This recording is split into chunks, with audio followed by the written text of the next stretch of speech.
You're driving a flat Queensland highway, nothing for 100 kilometers in any direction, when a light appears on the horizon. It doesn't flicker, it doesn't move like a car. It hovers, drifts, and then it starts following you. This is the Min Min light, and the stranger truth isn't the sighting, it's how deep this mystery actually goes. Boulia sits in the Channel Country of Western Queensland, 61,000 square kilometers of flat, treeless plain shared by roughly 600 people and 250,000 sheep. The nearest town of any size is hours away by sealed road. The silence at night is total. And on the road into town, there is an actual sign, not a tourist gimmick, a road sign, that openly states the light is unsolved. That sign is not exaggerating. So what exactly are people reporting? Strip away a century of retelling, and the core description has stayed remarkably consistent. Most witnesses describe a fuzzy disk or ball-shaped light, roughly a quarter the size of a full moon, hovering close to the ground, sometimes only a meter above the surface, occasionally rising higher. Color varies. White and yellow are most common, but red, green, and blue have all been documented across separate sightings. Some witnesses describe a single light splitting into two while they watch. Others describe two lights converging into one. But here is where it stops behaving like any ordinary distant light. The Min Min paces moving vehicles, not for a few seconds, not for a few minutes. Truck drivers running the isolated highways near Boulia have reported being followed for over an hour. The light appears in mirrors first, then draws level alongside a car. On foot or on horseback, the pattern flips. Approach it directly, and it retreats, just out of reach, only to reappear behind you once you stop chasing. In 1914, a group of kangaroo shooters reportedly fired rifles directly at one of the lights. It showed no reaction whatsoever, no flinching, no scattering. An animal would have bolted at the muzzle flash. A lantern carried by a person would have prompted a retreat. Instead, by every account that survives, nothing about the light changed at all. And a 2006 survey found that roughly 35% of Boulia residents had personally witnessed something they couldn't explain. This is not rumor, it is reported behavior consistent across more than a century of accounts, and it predates the town itself by a very long way.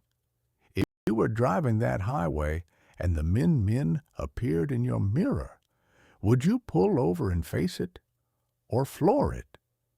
Drop your answer in the comments below, because what makes this even stranger is where the light was being reported long before any settler ever built a road. The Pita Pita people, traditional custodians of the country around Boulia, carried accounts of these lights long before a single settler pushed into the Channel Country. In the Kimberley region of Western Australia, Indigenous communities describe the lights as the spirits of ancestors, a different cultural framework entirely from the ghost light folklore that grew up around colonial settlements, but describing the same behavior: hovering, drifting, following. The Ngarluma people of the Pilbara report the same phenomenon near an area known as Pyramid Station. These are not adjacent communities comparing notes.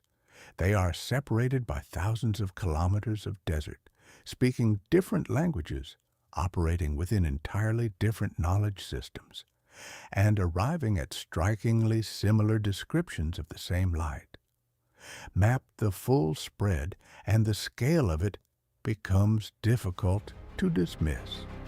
Reports stretch from Brewarina in western New South Wales, north through Queensland's Channel Country, west into Yunta in South Australia, and across to the Pilbara in Western Australia.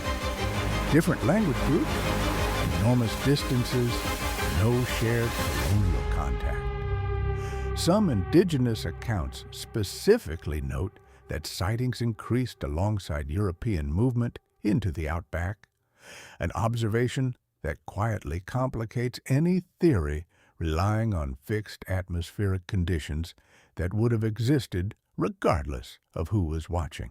The leading scientific explanation came in 2003, when Professor Jack Pettigrew of the University of Queensland proposed that the Min Min is a fata morgana, a superior mirage caused by sharp temperature inversions in the outback atmosphere, bending light from sources far below the horizon until they appear to hover visibly above it. The flat terrain and violent day-to-night temperature swings of the Channel Country create near-perfect conditions for exactly this kind of distortion.